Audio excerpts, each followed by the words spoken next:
যেমন হযরত উসমান এত কোরআন পড়তেন যে উনি এক রাকাত নামাজের ভেতরে গোটা কোরআন শুরু থেকে শেষ পর্যন্ত প্রতিনিয়ত খতম করতেন।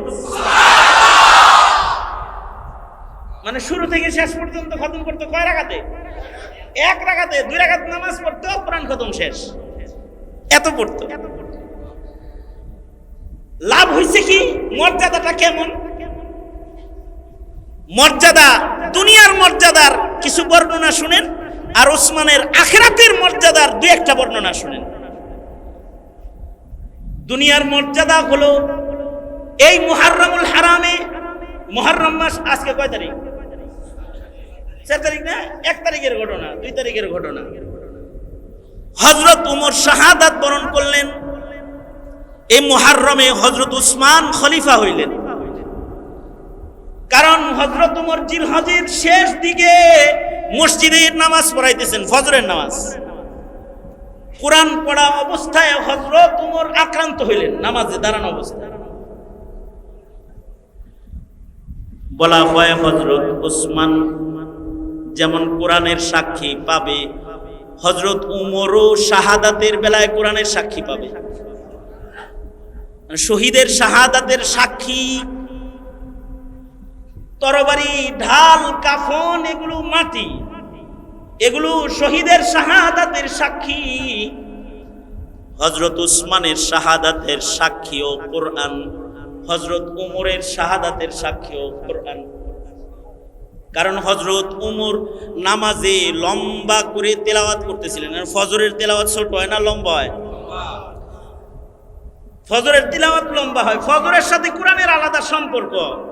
আকিমিস সালাতা লিদুলুকিশ শামসি ইলা ওয়াসাকিল লাইল, আকিমিস সালাতা লিদুলুকিশ শামসি ইলা ওয়াসাকিল লাইলি ওয়া কুরআনাল ফাজর, আকিমিস সালাতা লিদুলুকিশ শামসি ইলা ওয়াসাকিল লাইলি ওয়া কুরআনাল ফাজর। কুরআনাল ফাজর, ফজরের কোরআন। আল্লাহর নির্দেশ ফজরে কোরআন পড়ার। কোরআনের সাথে ফজর নামাজের সাথে সবচেয়ে বেশি খাতির। তাহলে হযরত ওমর ফজরের নামাজের ইমামতি করতেছে, ফজরের নামাজে লম্বা করে কোরআন পড়তেছে। ওই সময় হযরত ওমরের পেটে আঘাত করেছে ইহুদি গোলামের আঘাত, পেট কেটে গেছে কোরআন পড়া অবস্থায়। তাহলে ওনার পেট কাটা, যখন ছুরির আঘাত পড়ে তখন উনি পড়তেছেন কি? জোরে আওয়াজ করে বলেন, পড়াও। কোন নামাজে পড়তেছে? কোরআনওয়ালা নামাজে পড়তেছে। ওয়া কুরআনাল ফাজর, মানে এমন নামাজ যে নামাজের সাথে আল্লাহ কোরআনের সম্পর্ক কোরআনের আয়াত দিয়া জুড়া দিছে। ওই নামাজের মধ্যে হযরত ওমর কোরআন পড়তেছে, ওনার সাক্ষী হাসরের মাঠে কোরআন দাঁড়ায় দিবে, আল্লাহ আমারে পড়া অবস্থায় উমর শহীদ হইছে, উমর আঘাত পাইছে, আমি ওর শাহাদাতের সাক্ষী। আর এই কোরআনওয়ালা কোরআন পড়তে পড়তে শহীদ হইলেন। ওনার পরে খলিফা বানাইলেন আরেকজন কোরআনওয়ালারে। হযরত ওমর তখন অসুস্থ, খলিফা নির্বাচন করবেন। তো এক একজনের নাম কয়, এক একজনের নাম কয়। তো হযরত ওমর সভাপতি হইয়া কারে খলিফা বানানো যায় মর্যাদা বিন্যাস করতেছেন। কার দাম বেশি? আলোচনায় এসেছে আলীর দাম বেশি নাকি উসমানের দাম বেশি। তো অনেকে কয় আলীর দাম বেশি, ফাতেমার জামাই, তাই তাকে খলিফা বানাইতে। আর একজন বলে না, হযরত উসমানও তো জামাই, দুইজনের জামাই, হেরে খলিফা বানাইতে। হযরত উমর আমিরুল মুমিনিন বলে, তাহলে ঠিক আছে, এক কাম করো, কাজ্জানা রায় করো না, তোমরা একটু ফজিলতের বর্ণনা করো, কার আফজালিয়াত এটা বর্ণনা করো। হযরত আব্দুল্লাহ ইবনে আব্বাস, হযরত আব্দুল্লাহ ইবনে ওমর, ওনারা রিওয়ায়াত করেছেন। একজনে লাফায়ে দাঁড়ায় উঠছে, একজনে কয় ফজিলত বন্টন করার জন্য তো আল্লাহর রাসূল কিছু নিয়ম বলে গেছে, সেই নিয়মে উসমান পিছে পড়ে যায়, আলী আগায়া যায়। উসমান পিছে পড়ে কেমনে? সাহাবীদের ভেতরে ওই সাহাবীর বেশি দাম, সাহাবীর ভেতরে সোয়া লাখ সাহাবী সবার দাম, কিন্তু ওই সাহাবীর বেশি দাম যেই সাহাবী বদরে অংশগ্রহণ করেছে, যেই সাহাবী বদরের যুদ্ধে অংশগ্রহণ করেছে।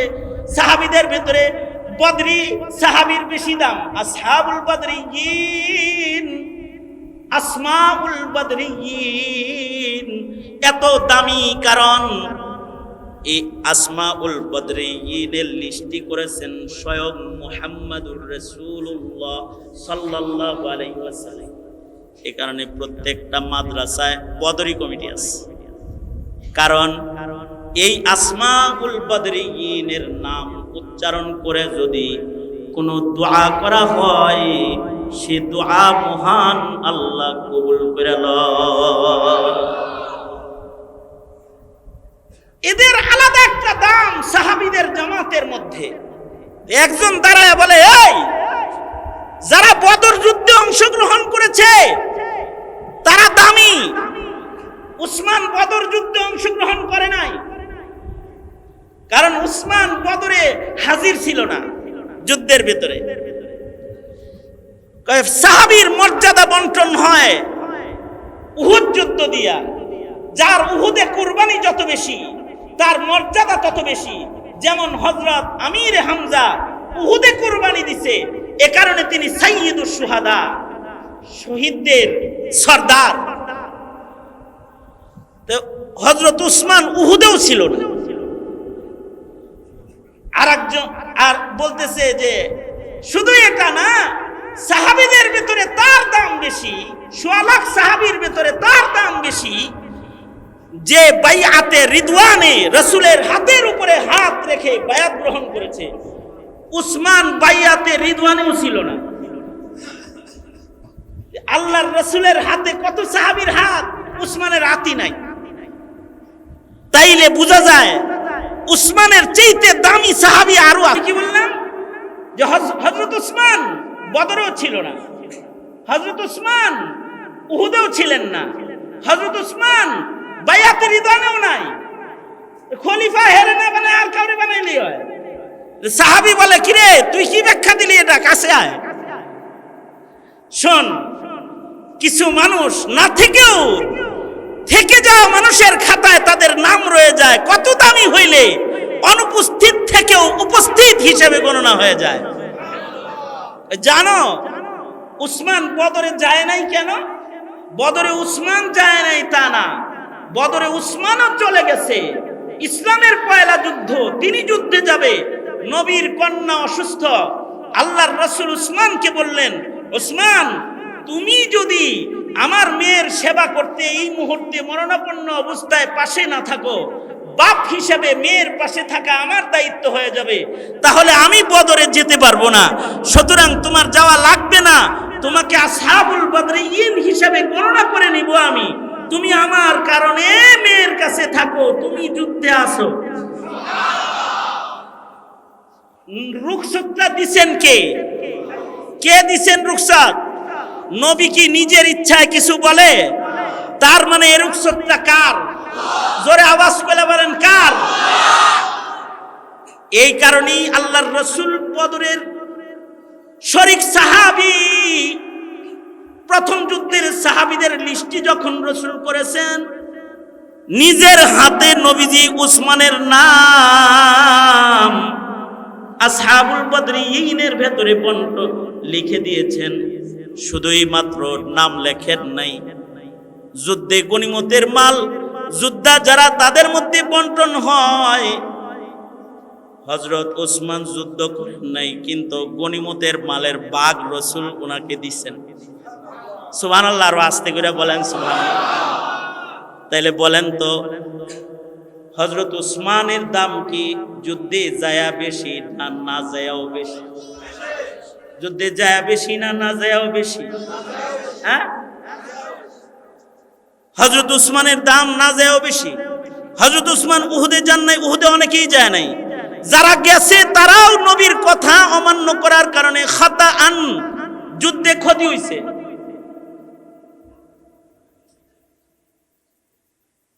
আল্লাহর রাস্তায় আমার এগুলো লাগে না। ডিস্টার্ব করলে আমি একটা কথা বলবো না, আমি চলে যাব। এটা কোনো রাগ না, আমি কথা বলতেছি, আমাকে ডিস্টার্ব দিলে আমি কথা বলবো না।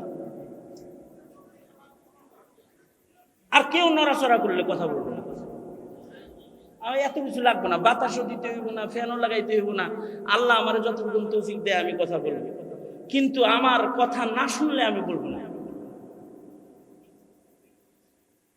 রাগ হইছেন? আমি এর আগেই আপনাদেরকে বলছি যে আমি আর বলবো না যে কথা শুনেন, এই কথাটা আর বলবো না, এরপরে খালি আমি চলে যাব।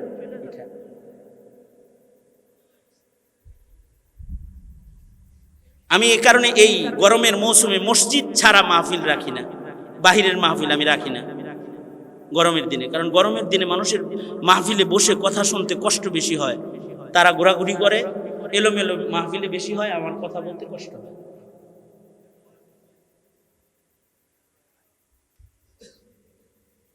তাহলে হযরত উসমান যারা যুদ্ধে গিয়ে ভুল করেছে, গিয়ে রাসূলের কথা মানে নাই, তাদের ভুল হয়েছে না?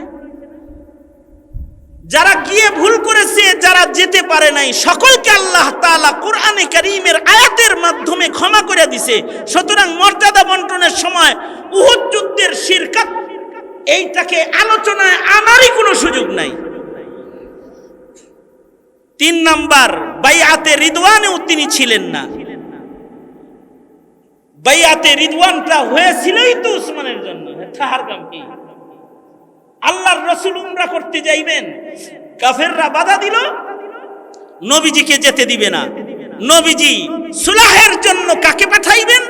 মশওয়ারা করে উসমানকে পাঠাইলেন। কারণ উসমান সবার প্রিয়, শুধু মুসলমানের প্রিয় না, সে কাফেরের কাছেও প্রিয়, কাফেরদের কাছেও সম্মানী। কারণ উসমানের ইহসান ভোগ করে নাই এমন কেউ আরবের মাটির উপরে নাই, সবাই তার আদর করে। সুতরাং উসমানকে পাঠাইয়া দেওয়া হোক। নরম মেজাজের মানুষ, কাফেরদের সাথে কথা কয়ে চলে আইব। কিন্তু হযরত উসমান উনি মক্কায় গেছেন, রাসূলকে হুদায়বিয়াতে রেখে উনি চলে গেলেন। কিন্তু উনি যায়া মানুষের বাড়িতে দাওয়াত খাইতে খাইতে মানুষের সামাল দিতে দিতে দেরি হয়ে গেল। কাফেররা ওনার সাথে আবেদন করলো, উসমান তোমারে আমরা খুব মহব্বত করি, তুমি উমরা করতে আয়া পড়ছো, যেহেতু কথা কইতে উমরা করে তুমি যাওগা। মুহাম্মদুর রাসূলুল্লাহ সাল্লাল্লাহু আলাইহি সাল্লামকে আমরা উমরা করতে দিব না, কারণ তিনি আসলে সারা দুনিয়া জানবে যে আমরা তার কাছে পরাজয় বরণ করছি, এই কামটা হইতে দিব না। হযরত উসমান সেখানে দাঁড়ায়া বললেন, যেই কাবা মুহাম্মদুর রাসূলুল্লাহ তওয়াফ করতে পারে না, ওই কাবা আমি উসমান একা তওয়াফ করব না, চলে গেলাম। এই যে হযরত উসমান ফেরত গেলেন, যাইতে যাইতে দেরি, শয়তানে খবর ছড়ায় দিছে উসমানকে মেরে ফেলেছে কাফেররা, কতিলা উসমান শহীদ হয়ে গেছে। উসমানের এত দাম যে আল্লাহর রাসূল সাথে সাথে বাইআতে রিদওয়ানের জন্য হাত পেতে দিয়ে বললেন, আমি উসমানের রক্তের বদলা গ্রহণ করব।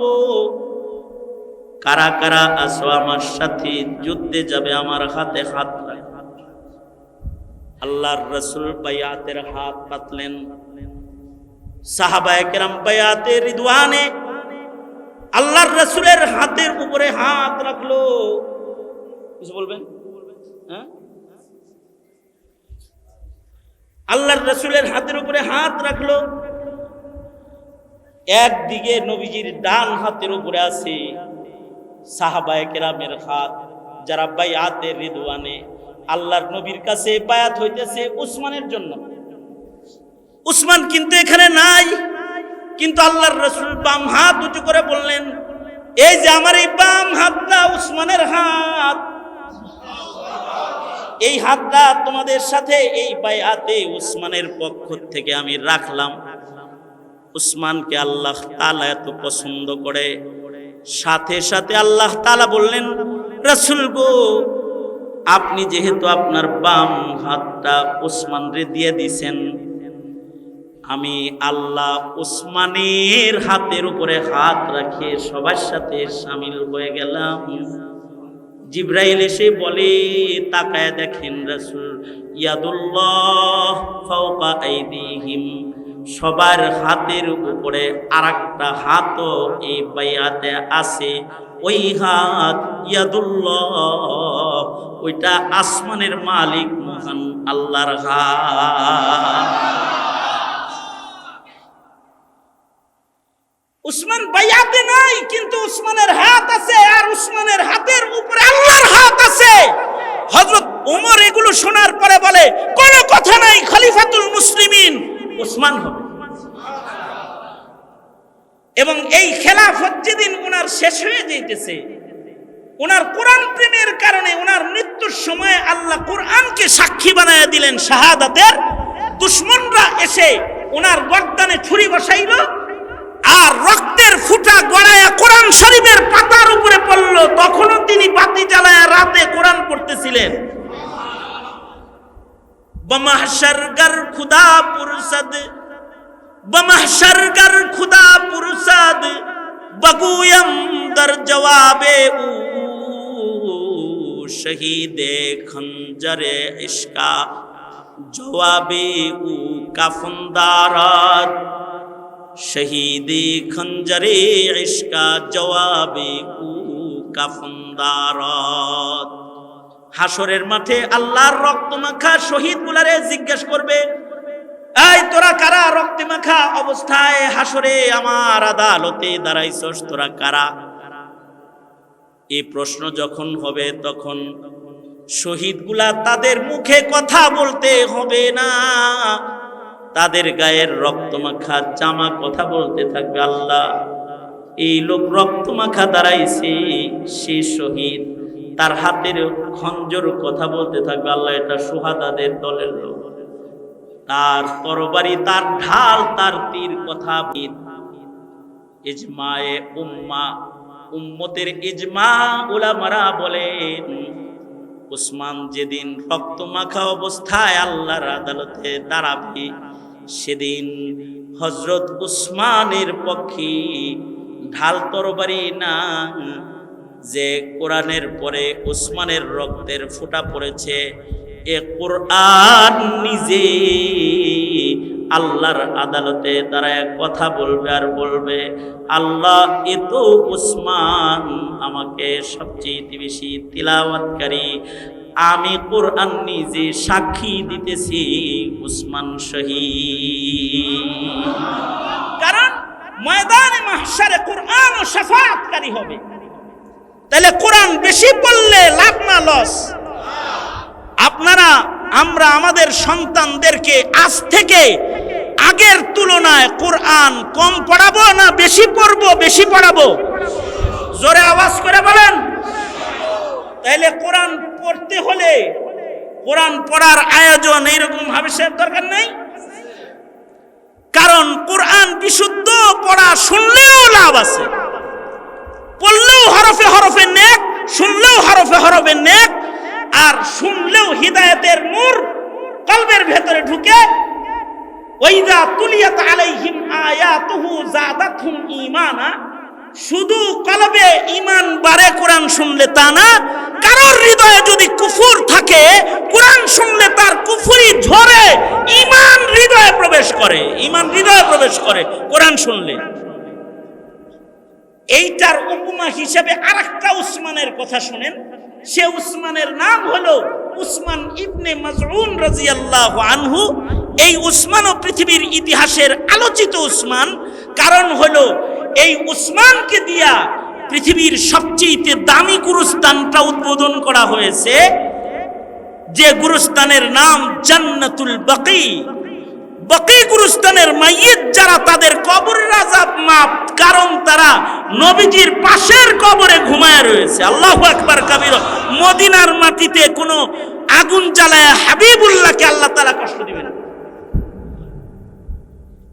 আর এই জান্নাতুল বাকি গুরুস্থানের পয়লা মাইয়িত হলো একজন উসমান।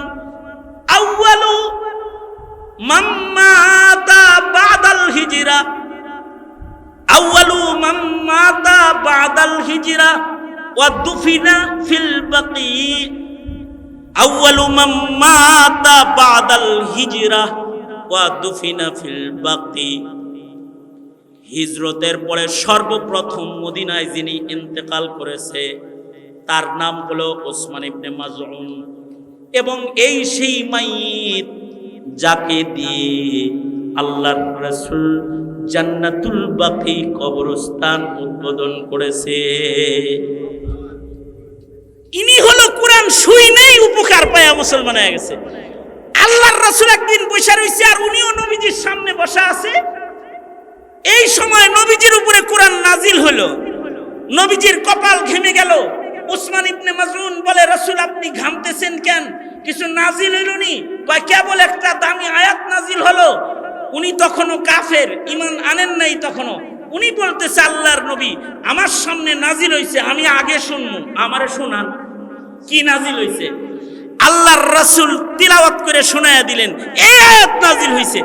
আয়াত শোনার সাথে সাথে উনার উপকার হলো যে আয়াত শুনেই উনি হাত বাড়ায়া দিয়া বললেন, নিঃসন্দেহে আপনি আল্লাহর পয়গম্বর, আমাকে এখন কালেমা পড়ায়া মুসলমান বানায়া দেন। তাইলে কোরআন পড়লেও লাভ, কোরআন। এ কারণে আল্লাহ পাক বলেন, উতলু মা উহিয়া ইলাইকা মিনাল কিতাব, উতলু মা উহিয়া ইলাইকা মিনাল কিতাব, উতলু মা উহিয়া ইলাইকা মিনাল কিতাবি ওয়া আকিমিস সালাহ। আল্লাহ পাকের 3 নির্দেশের 1 নম্বর নির্দেশ, কোরআন পড়েন। এখনো যারা কোরআন শরীফ পড়া শিখেন নাই তারা শর্মিন্দা হন। কোরআন পড়া শিখবেন, কোরআন পড়বেন, ঘরের ভেতরে কোরআনে পড়াইবেন। পড়লেও লাভ, ঘরে একজনে পড়বে, সবার উপকার হবে যাদের কানে আওয়াজ যাবে। কারণ কোরআন শুনলেও ঈমান বেড়ে যাবে। এ কারণে ওয়াজ মাহফিলে কোরআন শুনে তো ঈমান বেড়ে যায়। বসে বসে কাঁদে আর তওবা করে, আল্লাহ আর গুনাহ করুন না। কারণ কোরআন শুই না, ঈমান বেড়ে গেছে। তাইলে আমাদেরও 1 নাম্বার কাজ, আমরা কোরআন পড়বো ইনশাআল্লাহ। বলেন, শুধু পড়বো না, পড়াবো। 2 নাম্বার লাভ কি হবে? দুনিয়ারও লাভ হবে, আখিরাতেরও লাভ হবে।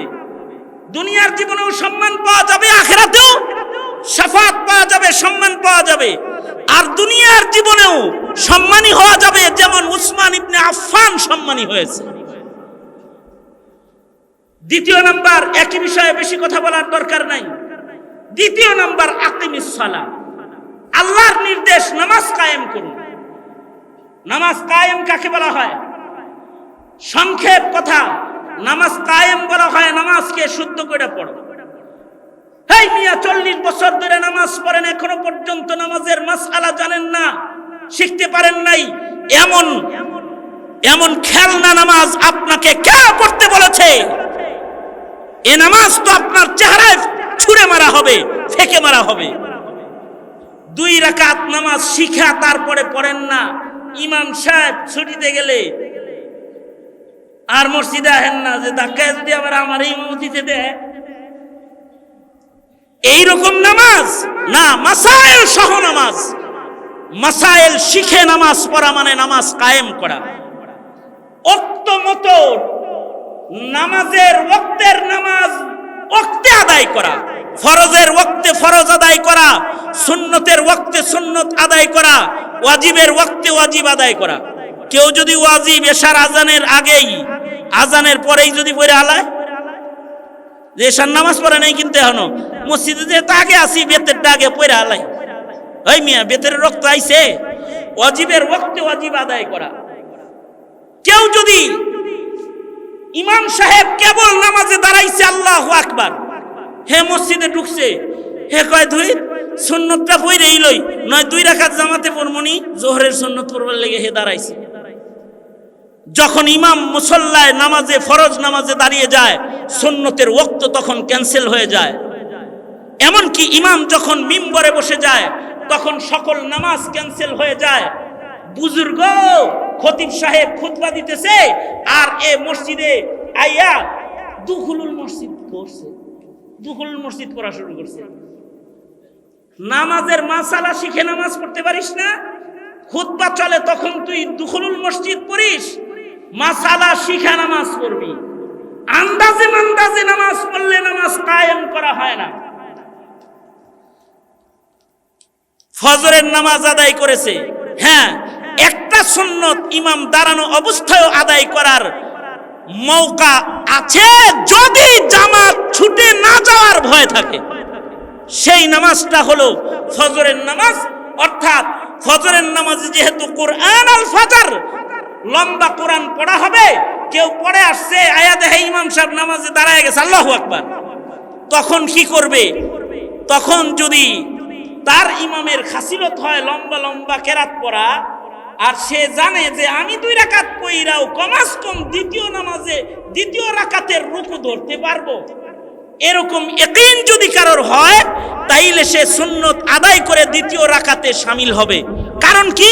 কারণ হলো ফজরের সুন্নতটা শুধু সুন্নত না, কোন কোন বর্ণনায় ফজরের সুন্নতে মুআক্কাদাকে ওয়াজিব নামাজ হিসেবে আল্লাহর রাসূল বর্ণনা করেছেন। ফজরের 2 রাকাত সুন্নতিগুলো শুধু সুন্নত না, এটা ওয়াজিব। এই কারণে ফজরের জামাত শুরু হয়ে গেলে সুন্নতটা পড়ার অনুমতি আছে। তাও কখন অনুমতি আছে? যে জামাত ছুটে না যাওয়ার নিশ্চয়তা যদি থাকে তাইলে। আচ্ছা, এবার নিশ্চয়তা নাই, তাই সুন্নত বাদ দিয়েই ফজরের নামাজটা পড়ে ফেলাইছে, কিন্তু ঘড়ির কাঁটা দেখে যে এখনো পর্যন্ত সূর্য উদয় হতে 25 মিনিট বাকি আছে, তখন মুসল্লি কি করবে? তখন এই ফাঁকা টাইমে আল্লাহর নাম নিয়া কাজা সুন্নতটা আদায় করে ফেলাবে। কি বইয়া রয়েছেন কে? কোন হবে? কারণ কি? আসর থেকে মাগরিবের মাঝখানে যেমন কোনো নামাজ নাই, ফজরের জামাত থেকে শুরু করে সূর্য উদয় পর্যন্ত কোনো নামাজ নাই। যদি কেউ নামাজ পড়ে তার নামাজে কোনো সওয়াব হবে না, কারণ ওর নামাজটা নবীর তরিকায় মাসাইল মতো পড়ে না, ওটা ইকামতে সালাত পায় নাই। তার মানে হলো নামাজকে ওয়াক্ত মতো আদায় করা। ইন্নাস সালাতা কানাত আলাল মুমিনিন, ইন্নাস সালাতা কানাত আলাল মুমিনিনা কিতাবাম মাওকুতা। শুধুই মাত্র ওয়াক্ত মতো না, নামাজ মসজিদে এসে পড়া। মসজিদ কেন দরকার? মসজিদে এসে নামাজ না পড়লে কোনো ফকিহ বলে নামাজ হয় না। জামাতের এত গুরুত্ব, কেউ যদি জামাতের নামাজ না পড়ে তার নামাজই হয় না, কেউ বলে। আর ফজিলত তো এত যে নামাজের জায়গায় এসে নামাজ পড়লে 27 গুণ, মুসাল্লা যায় সুজুদ মসজিদ, এখানে এসে কেউ নামাজ পড়লে 27 গুণ বেশি সওয়াব। কেউ যদি নামাজ মসজিদে না পড়ে, আল্লাহর রাসূল কয় আমার মনটা চায় তার ঘরবাড়ি শুদ্ধ জ্বালায়া দেই। আলাইকুম ওয়া রাহমাতুল্লাহি ওয়া বারাকাতুহু। আলহামদুলিল্লাহ, আলহামদুলিল্লাহি ওয়া কাফা ওয়া সালামুন আলা ইবাদিহিল্লাযীনা ইসতাফা। أما بعد فأعوذ بالله من الشيطان الرجيم. بسم الله الرحمن الرحيم. اتل ما أوحي إليك من الكتاب وأقم الصلاة إن الصلاة تنهى عن الفحشاء والمنكر ولذكر الله أكبر والله يعلم ما تصنعون.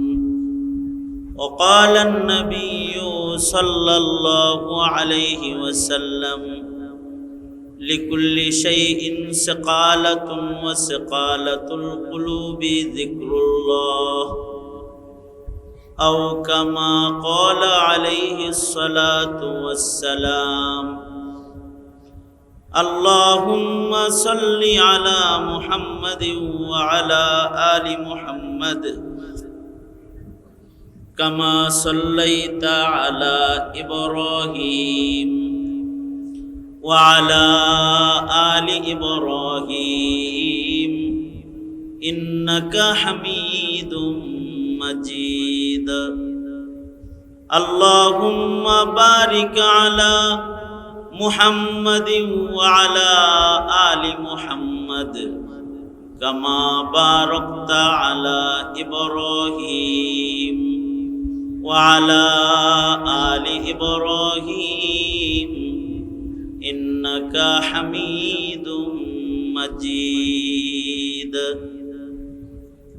জামিয়াতুস সুন্নাহ বাইতুল আমান মাদ্রাসার আয়োজনে আয়োজিত দস্তরবন্দি মাহফিল এবং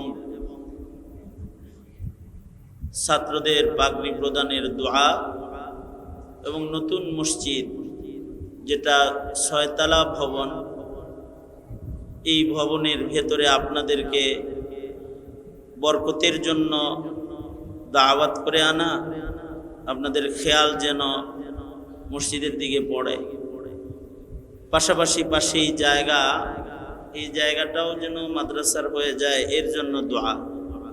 এই সব উপলক্ষ করে আজকের এই মহতি আয়োজনের মোহতারাম সাদার, আমার মুরব্বী, জুম্মাপাড়া জামিয়ার সম্মানিত নায়েবে মুহতামিম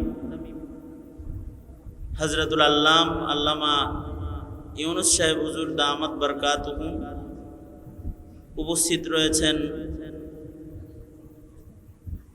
আশপাশের মাদারিসগুলোর মুহতামিম, নায়েবে মুহতামিম, মুদাররিসিন হযরতগণ, মুহাদ্দিসিনগণ, সম্মুখপানে সমবেত দিন প্রিয়, ইসলাম প্রিয়, দিনদার, ইমানদার মুমিন মুসলমান ভাইয়েরা, পর্দার আড়াল থেকে মাইকের আওয়াজে আলোচনায় শামিল মা বোনেরা, এত সময় পর্যন্ত গুরুত্বপূর্ণ নসিহা আপনাদেরকে আমার শ্রদ্ধাভাজন বড় ভাই, এদেশের ওয়াইজদের সবচেয়ে গ্রহণযোগ্য সংগঠন রাবেতাতুল ওয়াইজিন বাংলাদেশের সম্মানিত সভাপতি, আন্তর্জাতিক মুফাসসিরে কুরআন আল্লামা আব্দুল বাসিত খান দামাত বরকাতুহুম গুরুত্বপূর্ণ নসিহাত আপনাদেরকে করেছেন। সবার শেষে কিছু বলার জন্য আপনাদের সামনে আমি বসেছি মুরব্বীর নির্দেশে। সংক্ষেপে কিছু কথা বলবার ইরাদায় 21 নম্বর পাড়ার পয়লা আয়াত আপনাদের সামনে তিলাওয়াত করেছি, হাদিস পেশ করেছি। এইগুলোকে সামনে করে সংক্ষেপে কিছু কথা আপনাদের কানে পৌঁছানোর ইরাদা, আল্লাহ তাআলা কিছু উপকারী কথা আপনাদের সামনে উপস্থাপন করার তৌফিক দান করেন। আপনারা দোয়া করুন, বলুন আমিন। মুহাররমুল হারাম, করণীয় শিক্ষা, এর উপরে বিস্তারিত কথা যেটা জরুরত ছিল ভাইজান বলে ফেলেছেন। আমি আপনাদের সামনে আয়াত পড়েছি আল্লাহ পাকের 3টা নির্দেশ, যা নবীজিকেই নিজের মধ্যে আল্লাহ তাআলা বাস্তবায়ন করে উম্মতের ভেতরে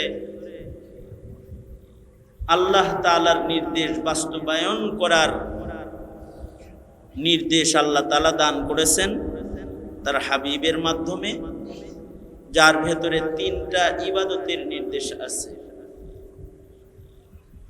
গোটা দুনিয়ার সকল মুসলমানদের জন্য, এমনকি মুহাম্মাদুর রাসূলুল্লাহ সাল্লাল্লাহু আলাইহি ওয়াসাল্লামের জন্য এই 3 আমলের নির্দেশ। আল্লাহ নিজে বলছেন, বন্ধু, আপনার উপরে অবতীর্ণ কিতাব কোরআনকে আপনি তেলাওয়াত, এটা 1 নম্বর নির্দেশ। উতলু মা উহিয়া ইলাইকা মিনাল কিতাব, আপনার উপরে অবতীর্ণ গ্রন্থ কিতাব কোরআন থেকে যা আপনার উপরে নাজিল হয় এগুলোকে আপনি বেশি বেশি তিলাওয়াত করেন, এগুলো তিলাওয়াত করুন। এটা 1 নম্বর নির্দেশ। এই আমার দিকে তাকাও, ভালো করে বসো, সোজা হয়ে বসো, দুনো হাত উপরে তোলেন, সোজা করেন, নাড়াচাড়া দেন, জবান খুলে আওয়াজ করে বলেন সুবহানাল্লাহ। আরো আওয়াজ জমা রাখছেন? জমা রাখেন নাই? জমা থাকলে সেগুলো ছেড়ে দেন, জোরে বলেন সুবহানাল্লাহ, আলহামদুলিল্লাহ, লা ইলাহা ইল্লাল্লাহ, আল্লাহু আকবার। বাম হাত নামান, আবার উড়ান, নাড়াচাড়া দেন, দুনো হাত নামান, এক হাত উঠান। মানে আপনারা কথা শুনেন কিনা এটা চেক করতেছি। নামান, আবার না উঠান তো, আবার নাড়াচাড়া দেন তো, আবার নামান। এই আমার সাথে ছিলেন না এতক্ষণ? আমি যা বলছি করছেন না? এদিকে খেয়াল ছিল না? এই মোবাইল টিপে টিপি আবি যাবি আলাপ সালাপ বাদ দিয়ে কয়েক মিনিট কথা শোনেন, ঠিক না? সেই ঢাকা থেকে সফর করে আসছি, যদি 2 কথা আপনাদেরকে বলতে না পারি আর আপনারা না শুনেন তাইলে দিলে দুঃখ লাগবো না? গরম বেশি, এমনি গরমের দিনে খালি পাশে কেউ বসলে হেরে ধাক্কা দিতে মনে চায়, ঠিক না? শরীরের একটা গরম আছে। আর শীতের দিনে কেউ কাছে এলে খালি টানতে মনে চায়, একটু গেইসা হয় যেন ওম ওম লাগে। বসে থাকা কঠিন। তবে যেমন কোরবানি তেমনি আল্লাহ পাকের মেহেরবানি, কষ্ট বেশি হবে, সওয়াব বেশি পাইবেন। অন্য সময়ের তুলনায় মাহফিলে কষ্ট যেমন বেশি, সওয়াবও তেমন। আর একটা বিষয় হইল, এমন এক জায়গায় বসে আপনারা বয়ান শুনতেছেন আজকে, এই জায়গায় নামাজ পড়লে কয় গুণ বেশি সওয়াব হয়? ছায়া রয়েছেন কে? কত গুণ হয়? কমপক্ষে 27 গুণ সওয়াব বেশি হয়, তাই না? একই নামাজ এই জায়গার বাইরে পড়লে 1 গুণ মাত্র। যেই আল্লাহ এখানে নামাজ পড়লে 27 গুণ বেশি সওয়াব দেয়, এই জায়গায় কোরআন পড়লে সওয়াব কি কম দিব না ওইরকমই দেওয়ার কথা? দেওয়ার কথা না, এরকম গুণ বাড়ায়। ওই জায়গায় যদি কেউ বয়ান শুনে বসে তাইলেও তো 27 গুণই দেওয়ার কথা, ঠিক না? যেহেতু ফরজ আদায় করলে 27 গুণ দিব, তাই অন্য ইবাদত কি থুরা দিব? আল্লাহ তো বখিল না। তাইলে আজকের মাহফিলে বসে থাকা আর 27টা মাহফিলে বসে থাকা সমান, ঠিক না?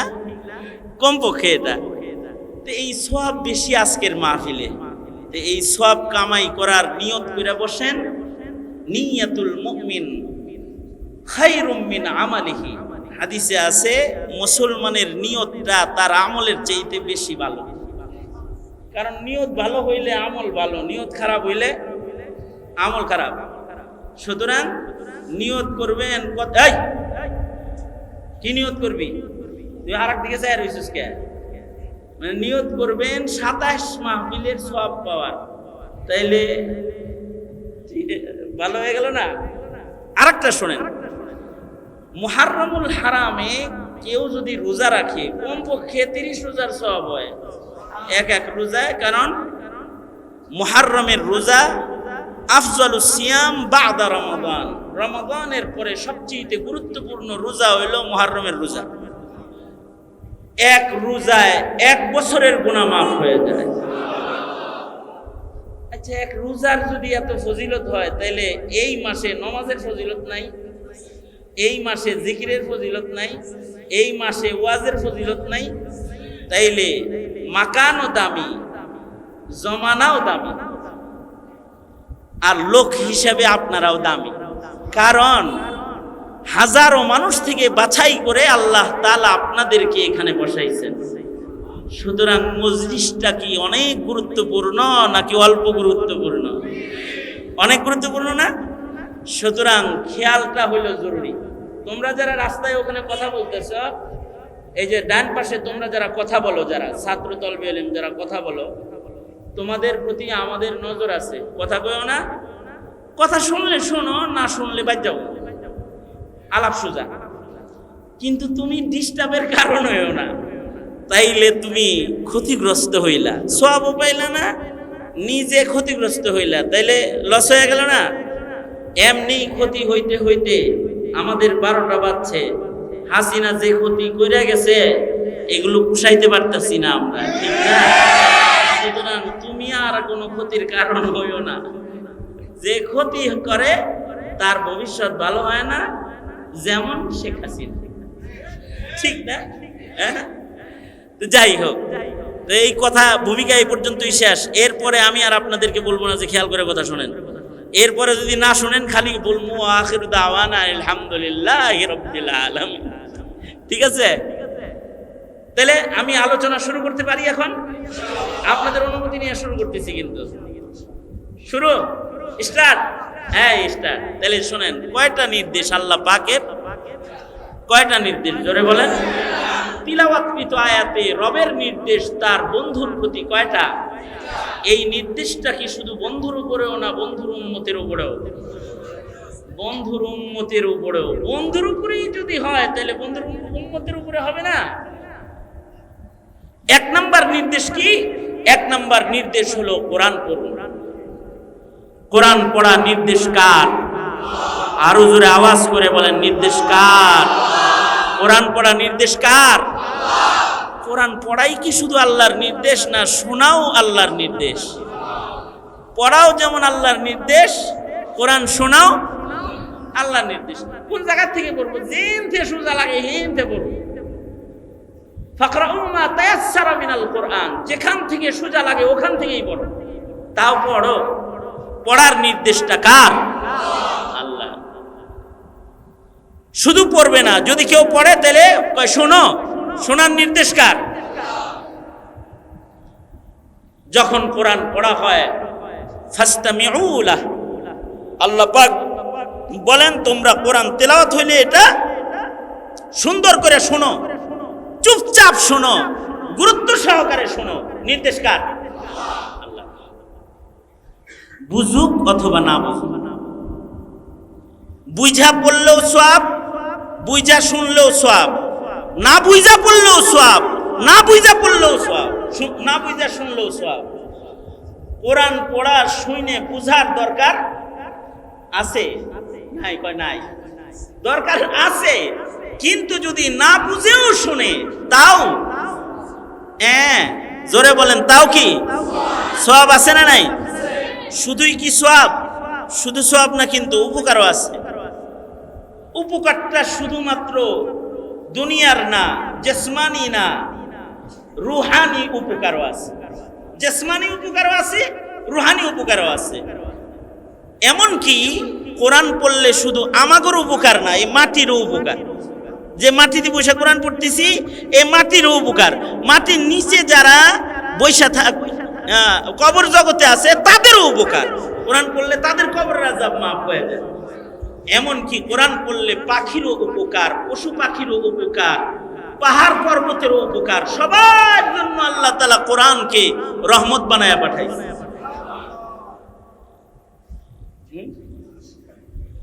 কি মাইক আপনার? মাইক? ও বসে, আমি মনে করছি আমার কিছু কইতেছে। তার মানে কোরআনের ভেতরে রহমত আছে। কি আছে বলেন? জোরে বলেন।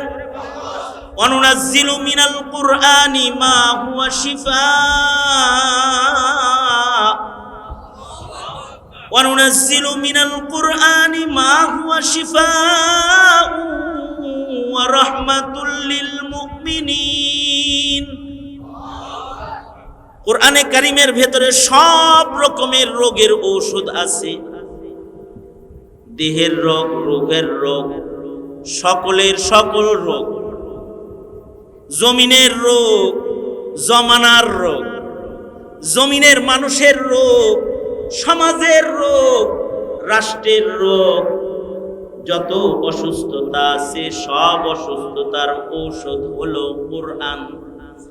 জোরে বলেন কি? আরো জোরে বলেন। সবার সকল রোগের ঔষধ কোনটা?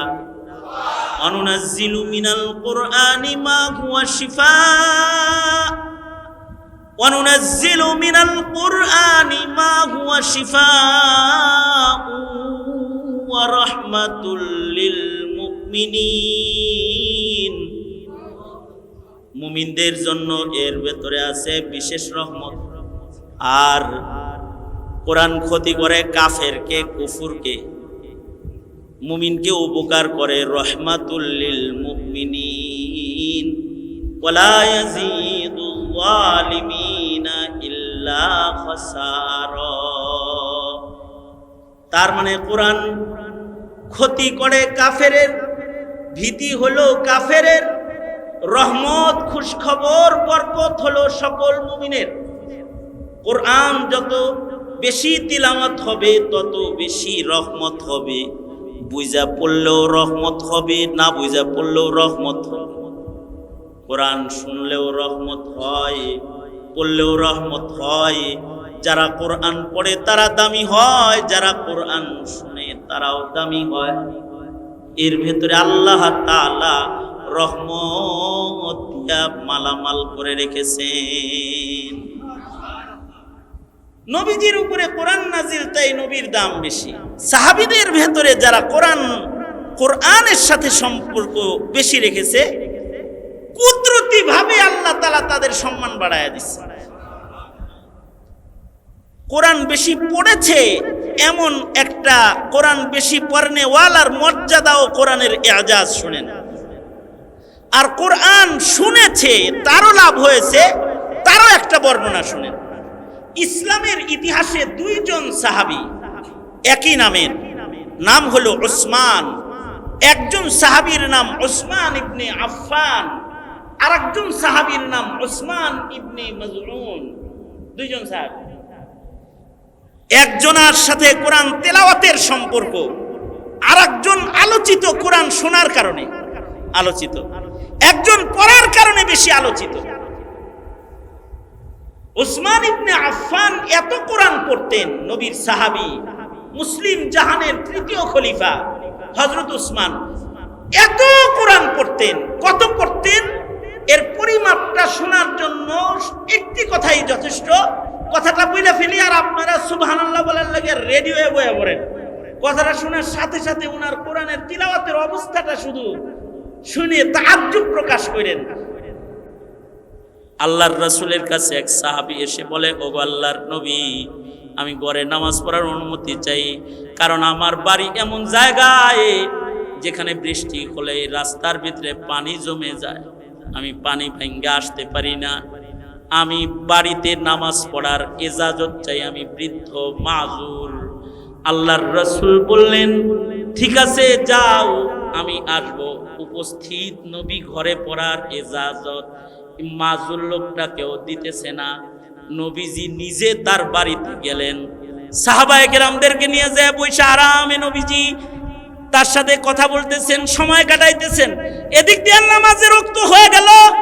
এবার রাসূলে আরবি মসজিদে নববীর দিকে তাড়াহুড়া করে যায় না।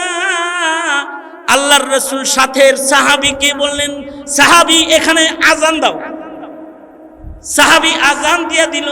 আল্লাহর রাসূল নিজে এই মাজুর সাহাবীর বাড়িতে ইমাম হয়ে দাঁড়ায় গেলেন সবাই নিয়ে। নবীজি নিজে তার বাড়িতে দাঁড়ায় নামাজ পড়লেন। তার মানে জামানার পয়গম্বর যদি কোথাও নামাজ পড়ে ওটা সিজদার জায়গা হয়ে যায়। আল্লাহর রাসূল নিজে নামাজের ইমামতি করে এবার সাহাবীকে বললেন, যাইবা আমার পিছে নামাজ পড়ার লেগা। কখনো যদি বৃষ্টি হয়ে যায় তাহলে সেখানে দাঁড়ায় আমি নামাজ পড়া গেলাম, এটা মসজিদ, এখানে নামাজ ওজরের কারণে পড়বা, মহান আল্লাহ তোমাকে 27 গুণ দিবে। তার মানে নামাজকে জায়গা মতো যায় আদায় করা, নামাজকে কাইফিয়াতে সালাত সুন্নত মাফিক আদায় করা। নিজে নামাজ পড়া, অপরকে বাধ্য করা, এই সব কিছুকে বলা হয় ইকামতে সালাত। যারা ইকামতে সালাত করবে তাদেরকে আল্লাহ তাআলা ইন্নাস সালাতা তানহা আনিল ফাহশাই ওয়াল মুনকার, সকল প্রকারের ফাহেশা ও মুনকার কাজ থেকে তার নামাজ তাকে বাঁচায় রাখবে। আমাদের সমাজের ছোট ছোট বাচ্চারাও গামজুটি, মদারু আর জেনাকার আর পাপাচার হয়ে যাচ্ছে। এমনকি নাস্তিক, মুরতাদ, বেঈমান মুসলমানের ঘরের ভেতর জন্মগ্রহণ করতেছে। অপরাধ হলো তারকে সালাত, নামাজ বর্জন করার কারণে অপরাধ রাজ্যের রাজায় পরিণত হইতেছে নামাজ ছাড়ার কারণে। এ কারণে আল্লাহর নির্দেশ ও আকিমিস সালাত, নামাজকে মজাদার বানাইতে চাও, ওয়ালা যিকরুল্লাহি আকবার, জিকির বেশি করো, দিল সাফ হবে, নামাজে মজা আসবে, ইবাদতেও মজা আসবে। এই তিন ইবাদত মুখতাসারে আপনাদের কাছে বললাম, নির্দেশ আল্লাহ পাকের, তিলাওয়াতুল কোরআন, ইকামতে সালাত আর কাসরাতে যিকরুল্লাহ যদি কেউ করে তাহলে আশা করা যায় তার আমলগুলো ভালো হয়ে যাবে। ভালো হইলে লাভ কি হবে?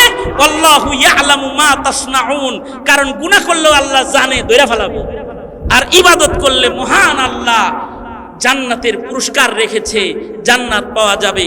আল্লাহ তাআলা আমাদেরকে তিলাওয়াতুল কোরআন, ইকামতে সালাত ও যিকরুল্লাহর আমল করার তৌফিক দান করুন। আওয়াজ করে জোরে বলেন আমিন। আরো জোরে আওয়াজ করে বলেন আমিন। আল্লাহ আমাদেরকে কবুল মঞ্জুর করুক, আমিন। এখন আমার মুরব্বী জুম্মাপাড়া জামিয়ার নায়েবে মুহতামিম, আমাদের সকল আর মুরব্বী উস্তাজুল আসাতিজা আখেরি দোয়ার মাধ্যমে মজলিস ইতি করবেন। আমি যা বলেছি আমল করেন। দমকা দমকি যা করছি অনলাইন থেকে কাটিয়ে দিয়েন। আর আপনারা যারা দুঃখ পাইছেন মাফ করে দিয়েন, কারণ মাজুর অসুস্থ মানুষ।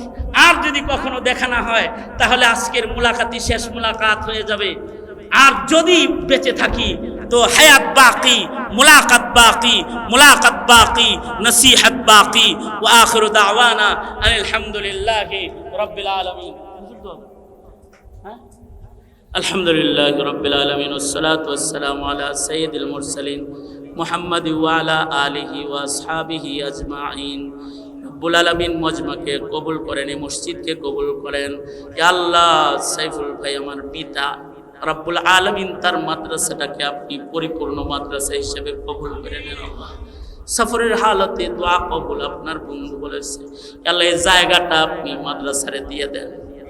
রব্বুল আলামিন মসজিদের বাকি কাজ সম্পূর্ণ করে দেন। ইয়া আল্লাহ, আমার মুরব্বী, ইয়া আল্লাহ আমার খাস মুরব্বী, পিতৃতুল্য মুরব্বী, বাপ হারিয়েছি, যাদের চেহারা দেখলে বাবার কথা স্মরণ হয় এমন মুরব্বী। ইয়া আল্লাহ, ইউনুস সাহেব হুজুরের নেক হায়াত দান করেন। জুম্মাপাড়া মাদ্রাসার মুহতামিম সাহেব হুজুর, ইয়া আল্লাহ আমার মুরব্বী নেক হায়াত লম্বা করে দেন। আর যত মুরব্বীরা আছে আল্লাহ সব মুরব্বীর হায়াত বাড়াইয়া দেন। আল্লাহ রব্বুল আলামিন আমাদের আব্বা আম্মারে মাফ করে দেন, আমাদের সন্তানদেরকে কবুল করে নেন। এই মাদ্রাসার যত তলবে ইলম আছে আল্লাহ ওদেরকে জমানার আকাবির বানায় দেন। আল্লাহ ইয়া আল্লাহ, যত ভাইরা বসে বসে তাওয়াজুনকে সারির সাথে গোলামের কথা শুনেছে, ইয়া আল্লাহ তাদেরকে আজরে আজিম দান করেন। সুবহান রাব্বিকা রব্বিল ইজ্জাতি আম্মা ইয়াসিফুন ওয়া সালামুন আলাল মুরসালিন ওয়াল হামদুলিল্লাহি রাব্বিল আলামিন। আসসালামু আলাইকুম।